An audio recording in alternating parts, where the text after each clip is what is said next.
We are not trying to become self-sufficient, but every year this small garden gives us a little more food and honestly a much better relationship with food in general, especially with two small kids.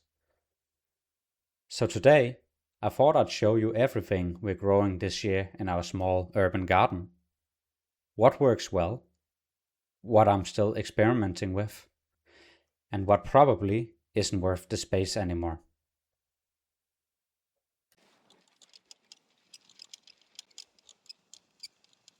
So this is the garden.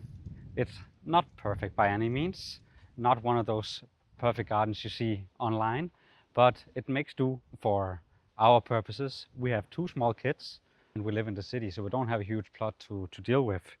But we grow the essentials for us, and it's a way to introduce vegetables and where food comes from to our children. Let's start off over here in our raised beds section of the garden. So the first two beds here, we have first year strawberries and garlic in it.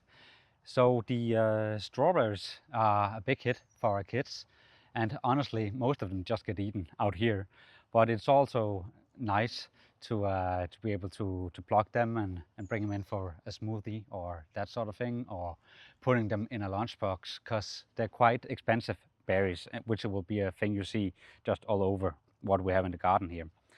The garlics, we read somewhere that they are supposed to be a good complementary plant for the strawberries because they can keep pests away. It's the first year growing them, but we will see what happens with it. At least it's a fun experiment, right? Next up, we can go over here. The next two beds here are a bit more mixed. We have various sorts of lettuce here, some carrots, radishes, lettuce here, and some peas climbing along here. These are more fast-growing crops, at least the lettuce here. It's not something that keeps very well, but it's nice to really just go out and pluck some lettuce out in the garden, and it tastes way different from store-bought, we find.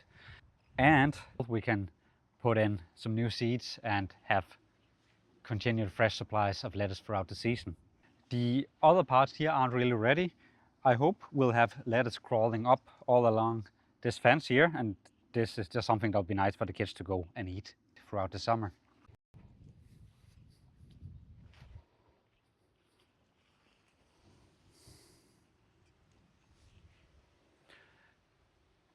The final two beds here, we have some kale and red onions, normal onions, and also peas that will crawl alongside here. Bit more of a winter crop, but it's nice to have some. And something we're testing out. We haven't tried this before.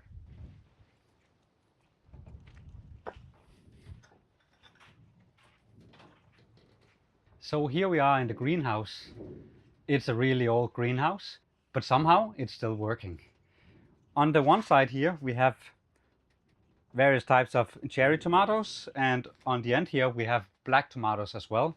First year we're growing these, but we'll see how they turn out. We grow tomatoes primarily because they just taste way different than store-bought ones.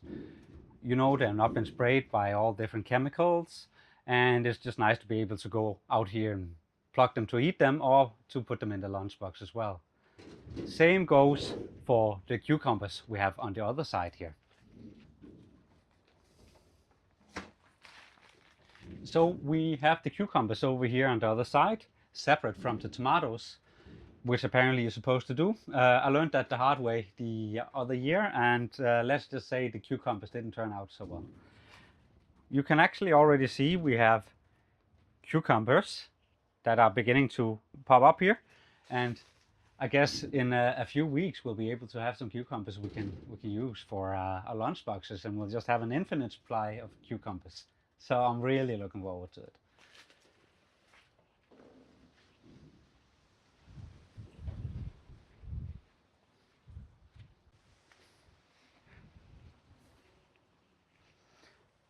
On this side of the greenhouse we have fall raspberries. They grow like weeds, honestly, and produce so much berries. And raspberries are just so expensive in the supermarket. So Really recommend them if you got the space for it. On the other side, we've planted some blueberries. Two different types you're supposed to have apparently. It's the second year we have them, and they haven't really provided that many berries yet, but we'll see if we get any berries this year.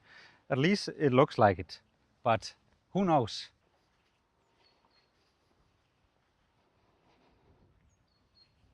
Next up is our berry patch, and this honestly might be the most productive out of the whole kitchen garden, while also being the lowest maintenance.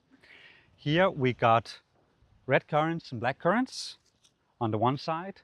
We got a few gooseberry plants as well, and we also got summer raspberries. Now most of this we will turn into jam or cordial, and raspberries we also use quite extensively for the lunch boxes, and then also just to snack. It's super nice to have.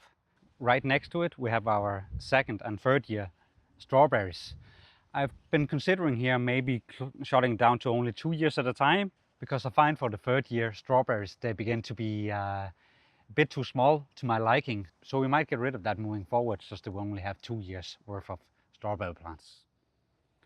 Next to that over here we have the potatoes. Tried and true reliable crop, does its job, and it tastes really nice in the summer. But honestly, I might consider getting rid of that next year, because I'm debating if it deserves that much space. The reason I might want to keep it is because it's very low maintenance, and with the amount of time we have on our hands, maybe it's okay to have an area of the kitchen garden that's just a bit more easy to go at. Apart from that, we have a few fruit trees. So we have 2 apple trees, one for a bit of an earlier harvest and one a bit later with bigger apples. We mostly use this for just snacking during the summer, and then we also use it for juice.